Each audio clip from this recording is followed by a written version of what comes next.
Miscelánea en Contextos.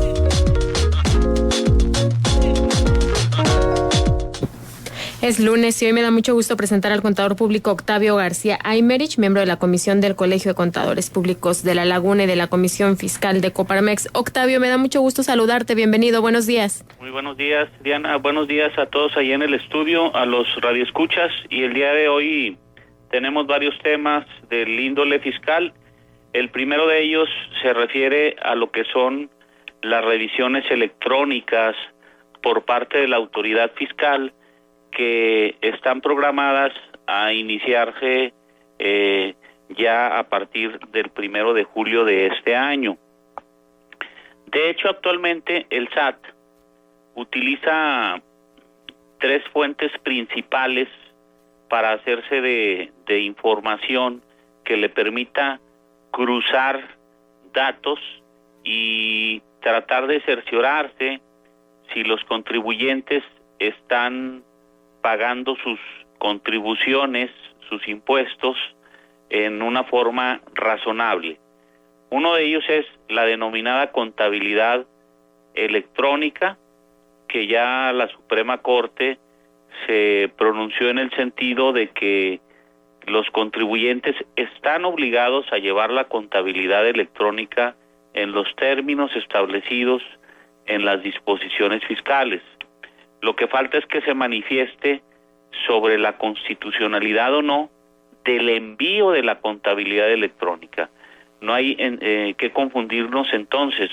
La mayoría de los contribuyentes estamos obligados a que nuestra contabilidad cumpla con determinados requisitos.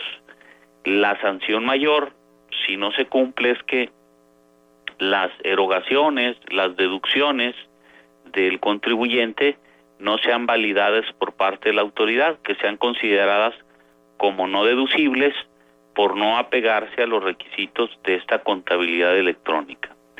Otro elemento que tiene el SAT para hacerse de información es la denominada DIOT, que es la declaración informativa de operaciones con terceros que tienen que presentar los contribuyentes mensualmente. En esta declaración informativa se mencionan, se informan las operaciones que realizamos con terceros, y es una manera que el fisco también tiene de hacerse de la información. Y el tercer elemento son los denominados comprobantes fiscales digitales, conocidos por la mayoría de nosotros como CFDIs, que son las facturas, los recibos, etcétera, que nosotros emitimos cuando realizamos algún trabajo, cuando vendemos un bien, un servicio, con motivo de nuestros ingresos, y los FDIs recibidos por parte de nuestros proveedores de bienes y servicios.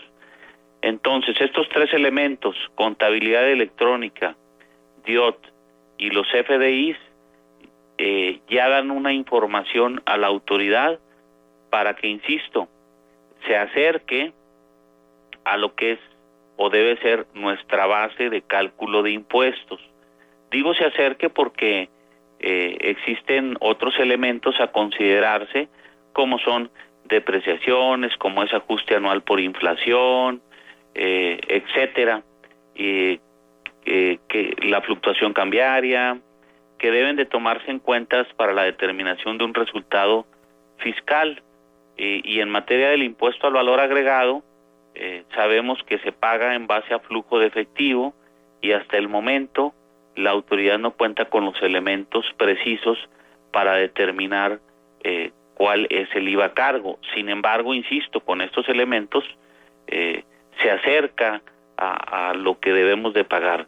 De hecho, está establecido en una de las reglas de la resolución miscelánea que la autoridad podrá emitir una invitación a aquellos contribuyentes que no hayan pagado dentro del plazo o hayan pagado una cantidad menor a la que ella considere, y en esta invitación va a hacer la autoridad una propuesta del monto a pagar del impuesto sobre la renta.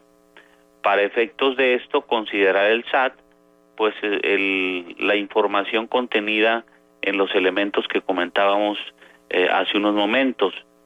En esta propuesta que haga al contribuyente, pues él lo va a poder pagar en una sola exhibición o hasta en 6 parcialidades mensuales y sucesivas.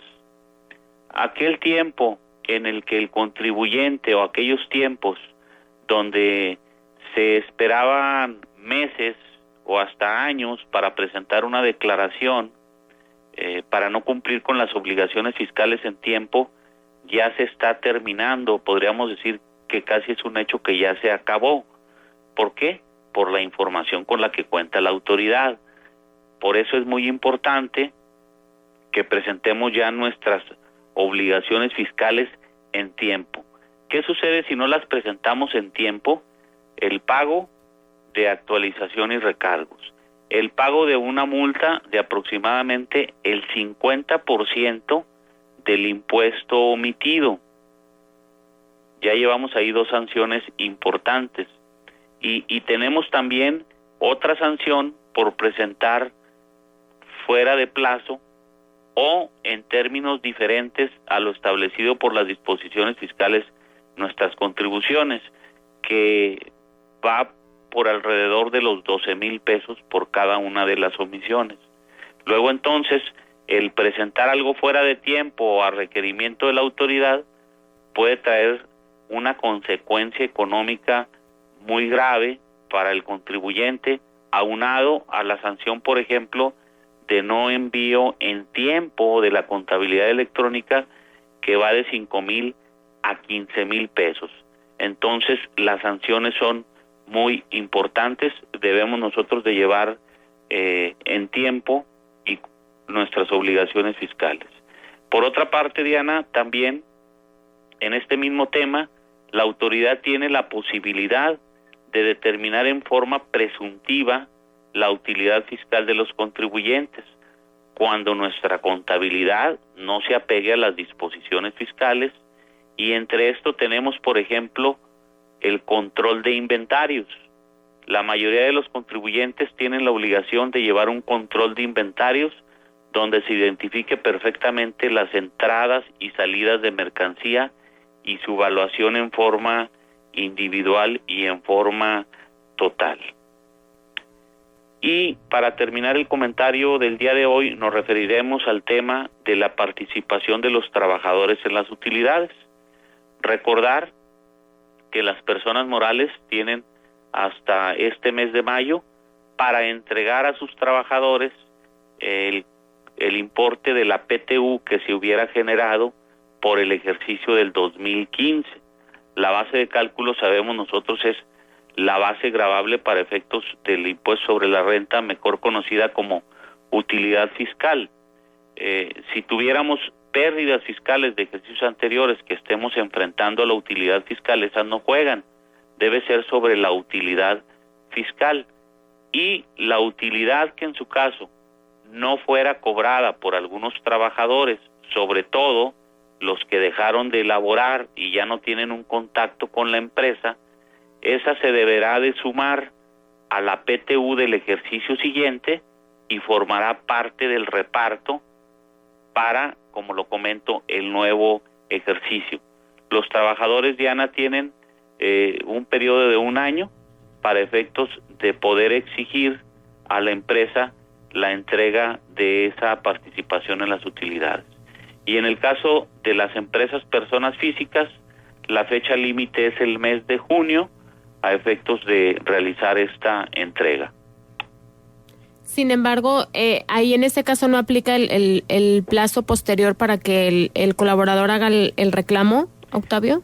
Sí, los plazos de mayo para las personas morales y de junio para las personas físicas es cuando lo tiene que entregar el patrón. Ya. Pero el trabajador tiene 1 año contado a partir de la fecha en que se da ese vencimiento para reclamar el pago de esas utilidades, y tienen derecho la mayoría de los trabajadores que hubieran laborado cuando menos 60 días en la empresa, esto tratándose de los trabajadores eventuales. Así es. Bueno, pues muy interesante, Octavio. Te agradecemos mucho tu presencia con nosotros esta mañana. ¿Nos dejas el punto de contacto para el público, por favor? Sí, con mucho gusto. Estamos a sus órdenes en el teléfono 712-6071 o en el correo electrónico loga63@prodigy.net.mx. Que tengan muy bonita semana. Gracias, Octavio. Lo mismo para ti, Octavio García Aymerich, en la miscelánea de esta semana.